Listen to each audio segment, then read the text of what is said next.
उस सर्वदलीय प्रतिनिधिमंडल से मिलने के लिए आए। सरकार किसी भी हद तक देश की संप्रभुता को ऊपर रखते हुए देश के संविधान के अंदर किसी से भी बात करने को तैयार थी।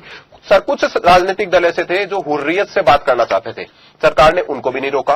कुछ राजनीतिक दल अपनी मर्जी से हुर्रियत के लोगों से बात करने गए। हमको तो इसका परिणाम पहले से पता था, लेकिन उनके साथ जो जिस तरह की घटना हुई वो पूरी देश ने देख लिया। इसलिए सरकार की मंशा पर किसी तरह का कोई शक और शुबा नहीं है। सरकार अमन चैन चाहती है। दूसरा, आपने और इन्होंने जो कहा कि सरकार उनको विश्वास जीतती, उनका डेवलपमेंट को लेकर साथ आती, मैंने पहले भी आपके चैनल पर आंकड़े गिनाए, मैं दोबारा आपको आंकड़े गिना रहा हूं। इस सरकार के आने के बाद से कश्मीर के लिए स्पेसिफिक सरकार ने क्या किया, मैं आपको बताना चाहता हूं।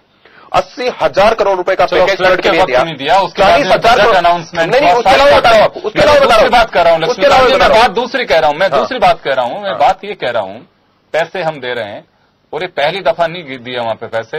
हर मर्तबा जब भी कभी स्थितियां बिगड़ती हैं, कुछ बनती हैं, स्पेशल पैकेज कश्मीर के लिए दिए जाते हैं। हमारे यहाँ पे व्यवस्था के अनुसार है। किसी गवर्नमेंट को देख लीजिए, गवर्नमेंट जब बनती है, आने वाला जो कमिंग टाइम होगा हमारे लिए, उसका बजट ज्यादा होगा तो बजट और चला जाएगा उधर।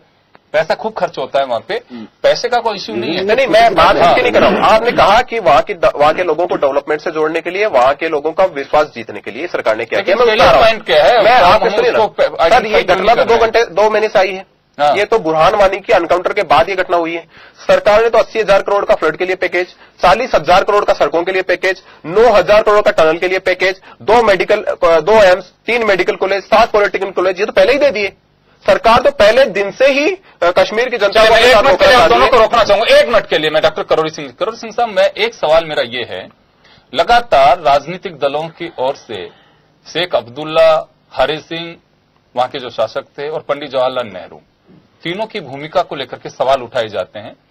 एक बात ये, दूसरी बात यह है कि वहां जब पैसा दिया जाता है, सारी बातें होती हैं, या फिर अगर गवर्नमेंट नहीं बनती पीडीपी और बीजेपी की, क्या वास्तव में कुछ हालात पे असर आ सकता था? क्योंकि ये 2 बातें बड़ी आती हैं, एक तो पीडीपी और बीजेपी दोनों की गवर्नमेंट नहीं बननी चाहिए थी।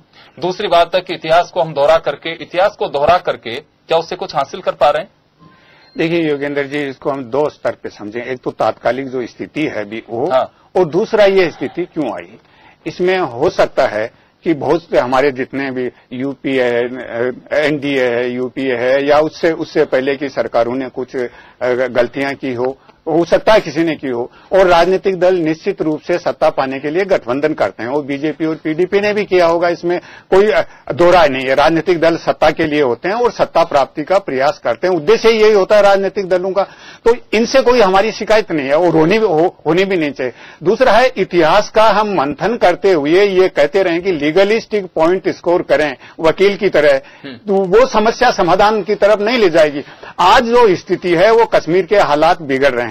मिलिट्री का अपने ही नागरिकों के लिए अपने ही क्षेत्र में यूज करना एक इमरजेंसी सिचुएशन, बहुत ही क्रिटिकल सिचुएशन को इंडिकेट करता है। जहां तक संभव हो मिलिट्री अपने ही नागरिकों के लिए यूज नहीं होता है। पुलिस लॉ एंड ऑर्डर का काम करती है, तो लॉ एंड ऑर्डर से आगे की समस्या है, और इस समस्या को, आज जो तात्कालिक समस्या है उसको हम नियंत्रित करें। और नियंत्रित करके हमने क्या किया कि जितने भारत में नहीं, जितने विकासशील देशों में इस तरह के कॉन्फ्लिक्ट हैं, वहां वो तात्कालिक स्थिति से देख के काम करते रहे, और जब थोड़ी सी शांति हुई और वो आराम से बैठ गए। क्योंकि आग लगने के बाद कुआं खोदने वाली स्थिति करीब करीब सभी देशों में जहां इस तरह का कॉन्फ्लिक्ट है, विकासशील देशों में विशेष रूप से रही है। क्योंकि जब थोड़ी सी शांति हुई वो आराम से बैठ गए। उसके बाद डी रेडिकलाइज करने के लिए, उनके दिमाग से निकालने की कोशिश